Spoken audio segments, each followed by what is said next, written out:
Bien, donc ici, nous pouvons... la notion de motricité volontaire nous ramène justement au mouvement volontaire. Voilà, un mouvement que nous avions décidé d'exécuter. Donc le mouvement volontaire est un mouvement exécuté selon la volonté. Dans ce mouvement, l'influx nerveux part de l'écorce cérébrale, chemine dans les voies motrices de l'axe cérébro-spinal et les nerfs et aboutit, n'est-ce pas, aux muscles effecteurs. Les trois éléments qui interviennent ici, c'est le cerveau, l'écorce cérébrale plus précisément. Il y a les fibres motrices, le nerf moteur et les muscles. Voici un peu résumé ce qu'on pouvait dire, n'est-ce pas, sur la notion de motricité volontaire. Voilà. Nous continuons avec le petit 3 où nous allions parler des mouvements involontaires. Parce que ici, nous avions parlé de mouvements volontaires. Voilà. D'autre part, il y a des mouvements qui ne dépendent pas de notre volonté, que nous faisons à longueur de journée.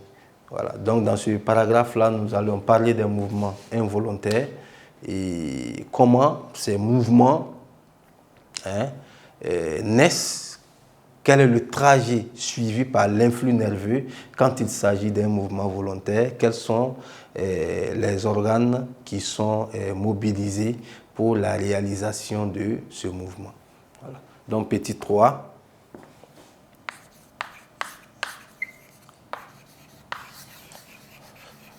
Les réflexes. Donc, entendez ici par réflexe mouvement involontaire. Mouvement involontaire, mouvement qui n'est pas sous le contrôle de la volonté. Voilà, comme je le disais, il y a plusieurs actes, et plusieurs comportements, plusieurs mouvements, plusieurs actes automatiques qui nous arrivent à longueur de journée, dont nous ne sommes pas que nous ne sommes pas responsables, dont nous n'avions pas décidé que ça arrive. Et je prends un exemple. Ton voisin de classe te pique avec son compas. Là, tu vas retirer ta main. En tant qu'humain, c'est le comportement que tout le monde va adopter. Et en marchant, on pose le pied sur une pointe. Là, il n'y a rien à faire. On va retirer la patte. Quand on plonge le doigt dans de l'éther, quand on, par mégarde, on se retrouve face à de l'eau chaude, tout qu'on fait, ce sont des actes où ça ne fait pas appel à la réflexion, à la volonté. Mais chez l'être humain, nous aurons pratiquement la même manière de réagir face à un réflexe. Parce que je ne pense pas qu'on puisse piquer quelqu'un avec un compas à une certaine intensité et ce dernier-là ne va pas faire de mouvement. Voilà. Tout être humain fera un mouvement et ça serait le même mouvement que nous allions constater justement chez tous les humains, pratiquement.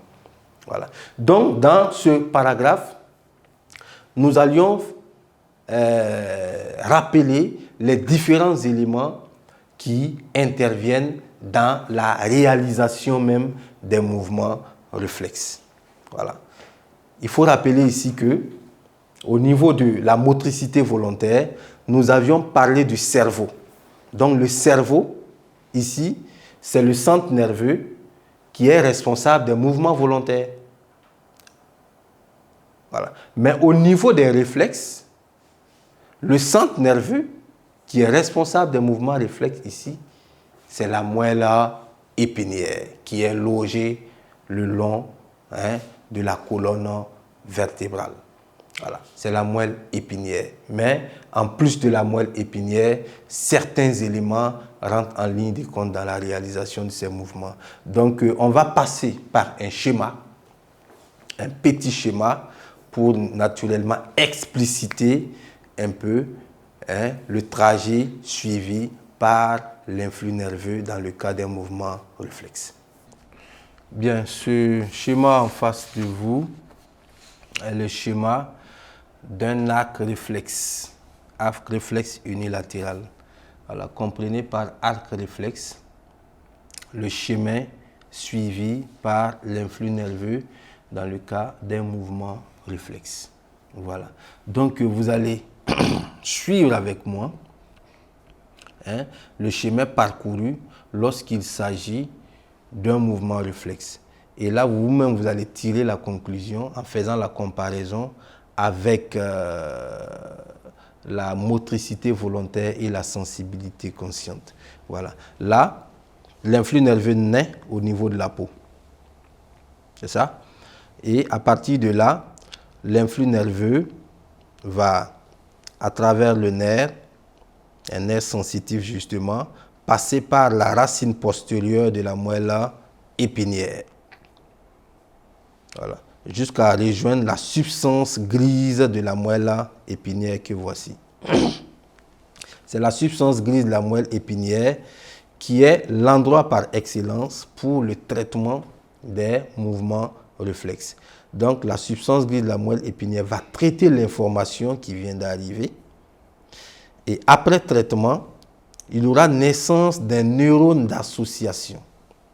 Voilà. Ce neurone d'association-là va transmettre la décision qui a été prise à un neurone moteur qui est là. Donc, le neurone moteur va prendre la décision qui a été prise, mais là, va passer par la racine antérieure de la moelle épinière et rejoindre justement le muscle en question. Son rôle, c'est apporter l'information, c'est apporter l'ordre, la décision qui a été prise au niveau de la moelle épinière. Donc, ça viendra justement dire au muscle de se contracter. Voilà. Mais à ne pas mélanger, parce que la peau qui est là, sous la peau, c'est ce muscle-là qui est là. Donc, l'information qui naît au niveau de la peau vient, et le résultat, c'est quoi? C'est la contraction du muscle de cette même peau. Voilà. Donc, ici, les éléments qui interviennent dans le réflexe, il y a premièrement le récepteur qui est la peau. Ça, c'est l'élément 1.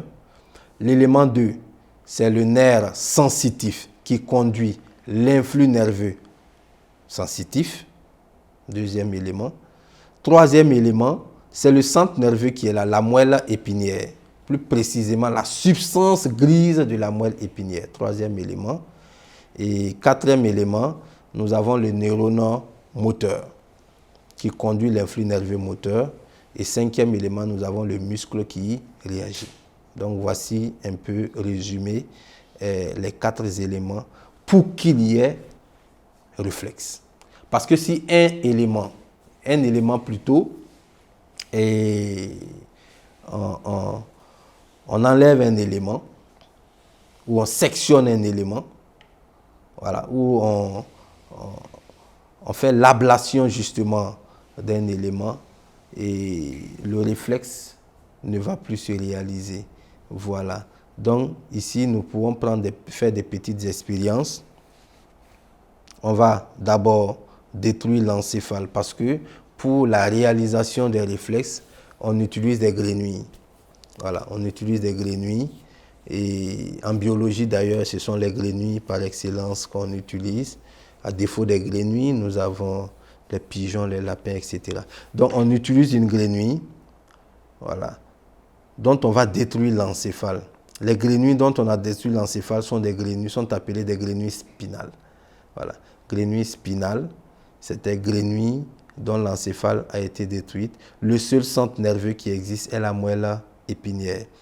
On utilise des grenouilles spinales pour justement éviter qu'il y ait une corrélation, qu'il y ait une interaction de l'encéphale dans le cadre de la réalisation du réflexe. Donc, quand on prend une grenouille spinale et on excite la peau, pendant ce temps, on vient ici, on sectionne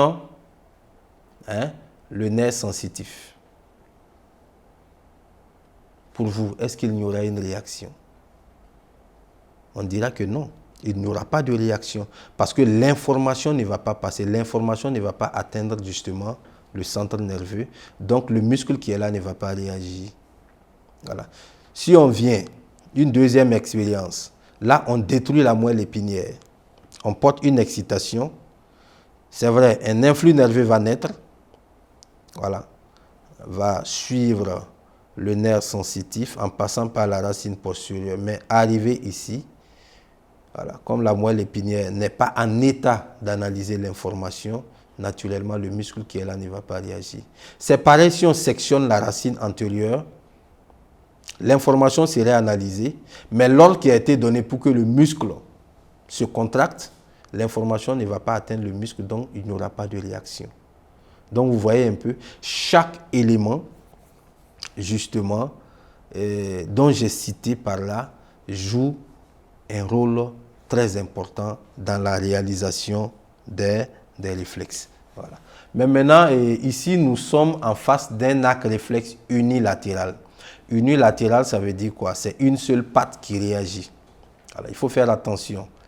Voilà. Dans un devoir, on peut vous piéger, on peut vous demander de réaliser le schéma d'un arc réflexe bilatéral. Voilà. Parce que c'est quoi? L'homme réagit en fonction de l'intensité de l'excitation. Je prends l'exemple de votre voisin.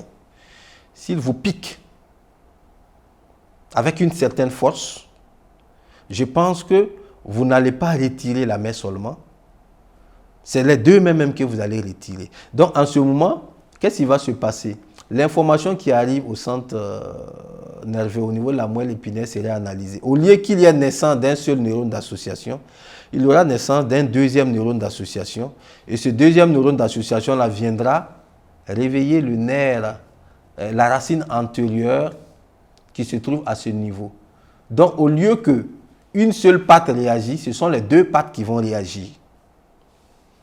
Est-ce que vous me suivez un peu? Donc, on parle là ici d'arc réflexe bilatéral parce que les deux pattes ont réagi.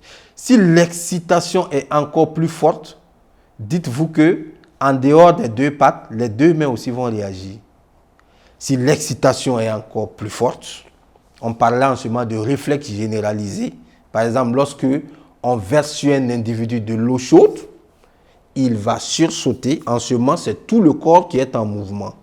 Vous voyez un peu? Donc, la réaction d'un individu est fonction de l'intensité de l'excitation. Voilà. Donc, ici, notre exemple concerne un arc réflexe, concerne l'arc réflexe unilatéral. Donc, ça concerne la réaction d'une seule patte. Voilà.